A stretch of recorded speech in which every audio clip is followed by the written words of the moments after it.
आज हमें cell membrane का आगे वाला पार्ट पढ़ना है। हम पढ़ते हैं, हमने पढ़ लिया था कि सेल मेम्ब्रेन में लिपिड होता है, प्रोटीन होता है, कोलेस्ट्रॉल होता है जो उसको स्टेबिलिटी देता है, और कार्बोहाइड्रेट्स होते हैं। तो हम आगे पढ़ते हैं। Depending on the ease of extraction, ease of extraction मतलब निकालने में कितनी आसानी होगी, membrane protein can be classified into integral and peripheral. मतलब हम उस प्रोटीन को कितनी ईजिली निकाल सकते हैं, उसके बेसिस पे प्रोटीन, मेम्ब्रेन प्रोटीन कितने टाइप के हो सकते हैं, 2 टाइप के हो सकते हैं। पहला आपका इंट्रीगल, दूसरा आपका पेरिफेरल।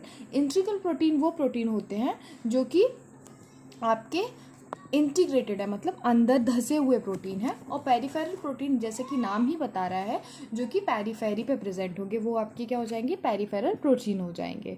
ठीक है, उसके बाद बताया गया है peripheral protein lie on the surface of the membrane while integral protein are partially और totally buried in the membrane. वही चीज़ जो मैंने आपको एक्सप्लेन किया थी। उसके बाद आगे पढ़ते हैं। उसके बाद बताया गया है मॉडल, जो कि आपका मॉडल कौन सा है, fluid mosaic model. Improve model of structure of cell membrane was propose by the Singer and Nicolson. किसने दिया था फ्लूइड मोज़ेक मॉडल? आपका सिंगर एंड निकोलसन ने दिया था। कब दिया था? 1987 में। डेट भी इंपॉर्टेंट है, साइंटिस्ट का नाम भी इंपॉर्टेंट है। ठीक है, उसके बाद अकॉर्डिंग टू दिस कैसा है, क्वाजी फ्लूइड नेचर है लिपिड का, enable the lateral movement of protein with in the overall bilayer. मतलब कि जो लिपिड्स होते हैं उनका नेचर कैसा है, क्वाजी फ्लूइड नेचर है और प्रोटीन उसमें तैरते रहते हैं। ठीक है, लिपिड की बाइलेयर में। This ability to move within the membrane, ये जो एबिलिटी है प्रोटीन्स की मूव करने की विद इन द मेम्ब्रेन, इसी को हम क्या कहते हैं, फ्लूइडिटी कहते हैं। ठीक है, उसके बाद बात की गई है जो फ्लूइड नेचर है मेम्ब्रेन का, वो इंपॉर्टेंट किसके लिए, किस पॉइंट ऑफ व्यू से इंपॉर्टेंट है, सेल ग्रोथ से।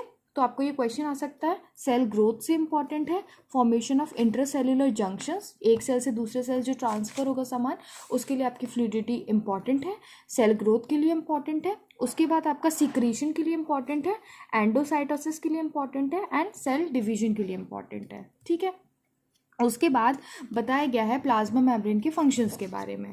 बोल रहे हैं one of the most important function of plasma membrane is transport of molecule across it. Obviously एक मॉलिक्यूल सेल के अंदर बाहर किसके थ्रू जाता है, प्लाज्मा मेम्ब्रेन के थ्रू जाता है। और प्लाज्मा मेम्ब्रेन क्या होती है, आपकी सिलेक्टिवली परमिएबल होती है, मतलब कुछ सिलेक्टिव मॉलिक्यूल्स को ही सेल के अंदर बाहर होने देती है। उसके बाद बोला है the plasma membrane is selectively permeable to some molecule present on either side of it. मतलब अंदर से बाहर भी सिलेक्टिव मॉलिक्यूल जाएंगे, बाहर से अंदर भी सिलेक्टिव मॉलिक्यूल्स ही आते हैं। उसके बाद बोला है many molecules can move briefly across the plasma membrane without any requirement of energy.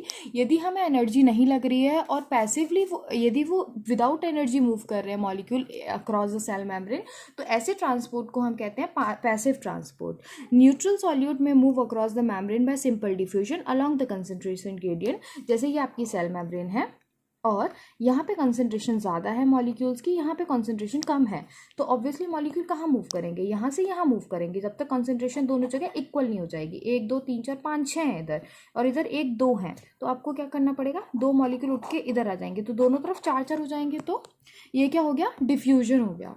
ठीक है, और ऐसे डिफ्यूजन के थ्रू कौन मूव करता है, न्यूट्रल सॉल्यूट्स मूव करते हैं। ठीक है, उसके बाद बताया गया वाटर का मूवमेंट यदि है हाई कंसंट्रेशन से लो कंसंट्रेशन, यदि यही मूवमेंट वाटर कर रहा है तो इसको हम क्या बोलते हैं, ऑस्मोसिस बोलते हैं। एक्चुअली वाटर के ही डिफ्यूजन को हम क्या बोलते हैं, ऑस्मोसिस बोलते हैं। लिखा भी है वाटर में move across the membrane from higher concentration to lower concentration, movement of water by diffusion is called osmosis. Osmosis क्या है, डिफ्यूजन ही है, बस वाटर का डिफ्यूजन है वो। ठीक है, उसके बाद as the polar molecule cannot pass through the non-polar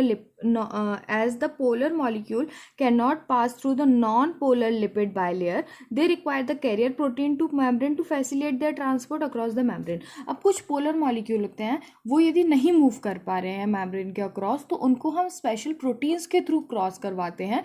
इस ऐसे ट्रांसपोर्ट को हम क्या कहते हैं, पैसिव एक्टिव ट्रांसपोर्ट कहते हैं। ठीक है, उसके बाद अ फ्यू आयंस और मॉलिक्यूल, इस ऐसे ट्रांसपोर्ट को हम फैसिलिटेटेड ट्रांसपोर्ट कहते हैं।